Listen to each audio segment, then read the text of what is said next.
आयुष्याच्या ह्या परीक्षेवर आपल्याला एक अशी परीक्षा द्यावी लागते जी कदाचित आपला जीव देखील घेऊ शकते. परीक्षेच्या आदल्या रात्री द मराठी हॉरर स्टोरी. अहो डॅड, कम ऑन, परीक्षेला केवळ 10 दिवस राहिलेले आहेत आणि तुम्ही घर शिफ्ट करायचं आता बोलताय. प्रियंका थोड्या रागातच बोलली. माझी बोर्डची एक्झाम आहे डॅड. अगं बाळ, हो मला देखील समजतंय, पण या घराची अवस्था बघ, असं वाटते कोणत्याही क्षणी पडेल. बाबाही थोडे घाबरतच बोलले. कसेबसे त्यांनी प्रियंकाला समजवले आणि आपल्या नवीन घरी शिफ्ट झाले. पण ते घर नसून एक बंगला होता. 2 दिवस त्यांची शिफ्टिंगमुळे गेले. प्रियंका मुळात थोडी चिंतेत होती, पण तिने आपल्याला सावरले आणि ती पुन्हा अभ्यास करू लागली. पण प्रियंकाच्या आईबापांना तिची कसलीही चिंता नव्हती, कारण की प्रियंका 1ली ते 9वी पर्यंत ही नेहमी प्रथम येत असे. आणि हो, 10वीच्या प्रॅक्टिस एक्झाममध्ये देखील ती प्रथमच आली होती. आता प्रियंका कशी दिसते हे वेगळे सांगायला नको. अगदी साधी मुलगी, सरळ आणि मोठे केस आणि डोळ्यावर चष्मा. कोणीही तिला बघून बोलेल की हा अभ्यासू मुलगी आहे. साधारण 1-2 दिवस गेले असतील. प्रियंकाची अवस्था ही थोडी विचलित होऊ लागली.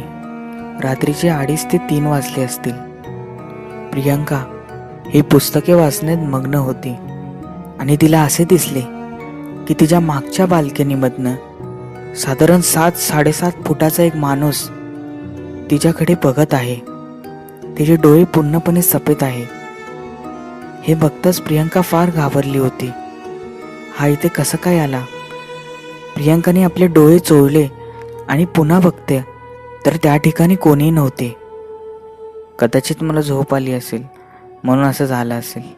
असं बोलताच प्रियंका ही झोपी गेली. दुसऱ्या रात्री काही असाच प्रकार घडला. प्रियंका अभ्यासात मग्न असताना अचानक लाईट कमी जास्त झाली. हे काय होतंय हे बघायला प्रियंका उठली.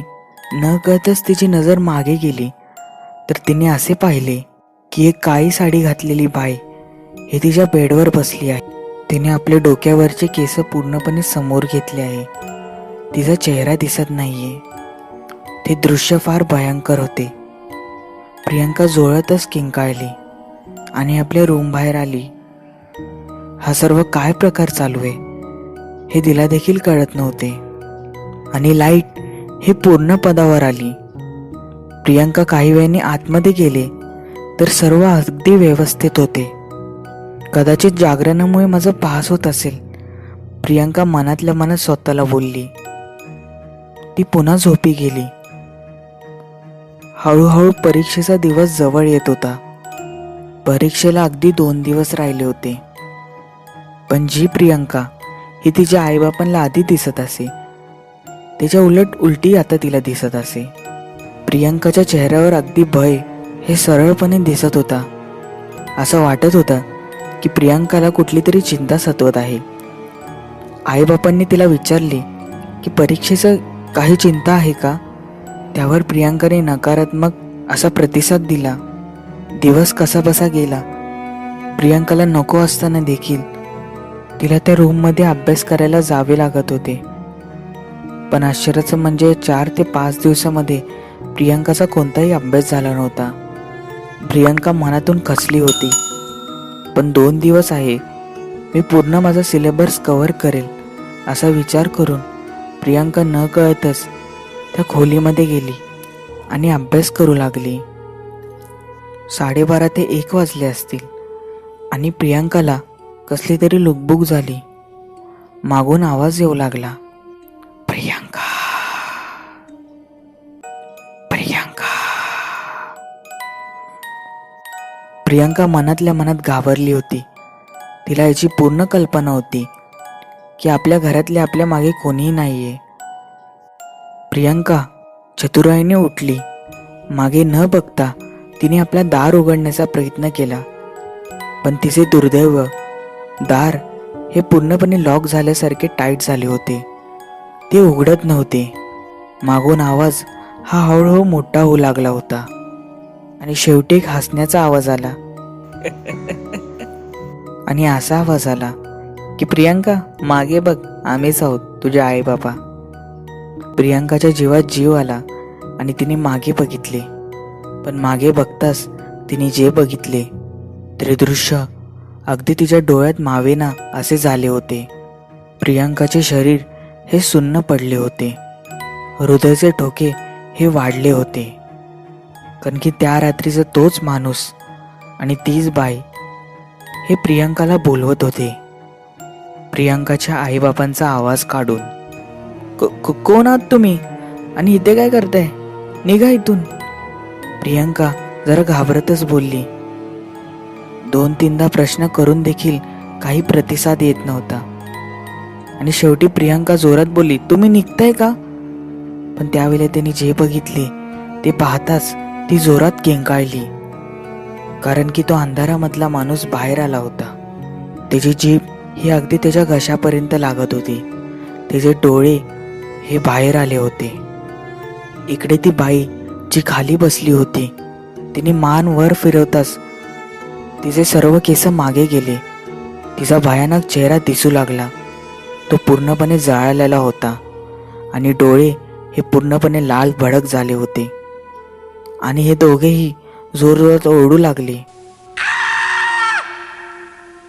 इकडे प्रियांका देखील ओरडू लागली. दाराला जोरजोरात मारू लागली.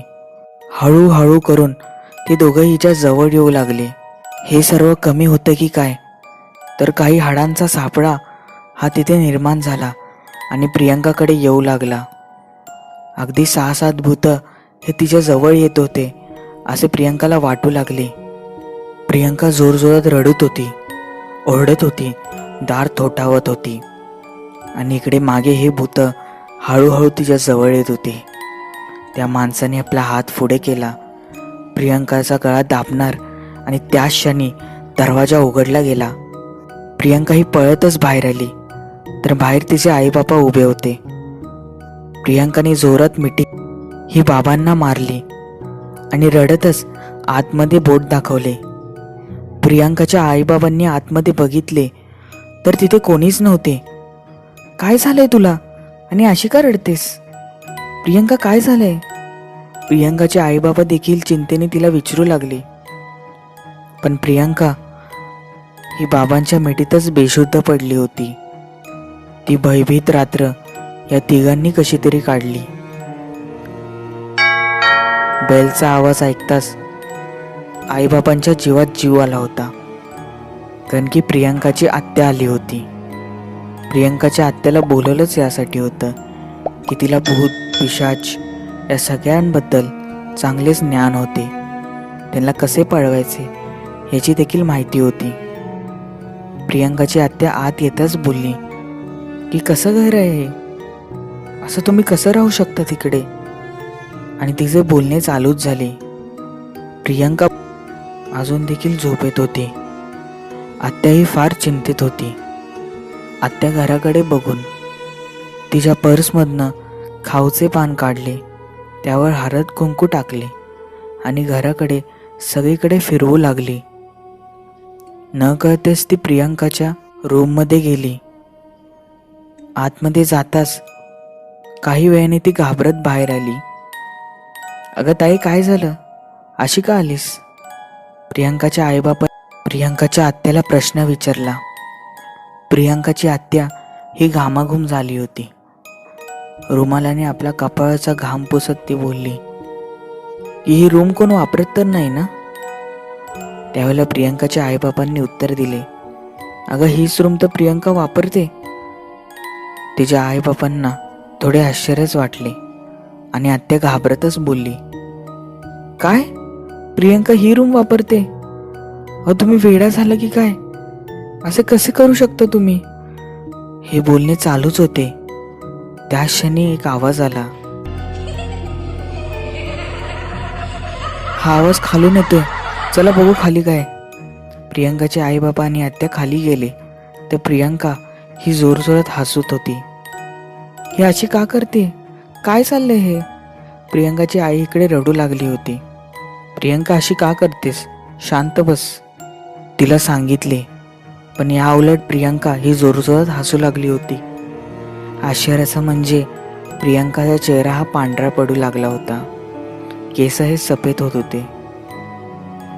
ताई, काय चाललंय हे? माझी प्रियंका अशी का करते?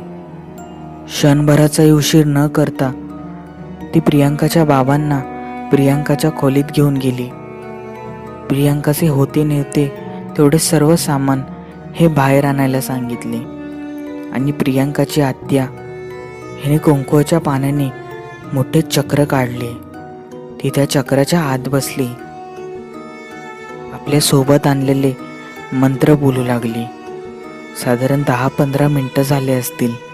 काही वेळाने प्रियंकाच्या आत्याही बाहेर आली आणि त्या खोलीला कायमचा कुलूप लावला.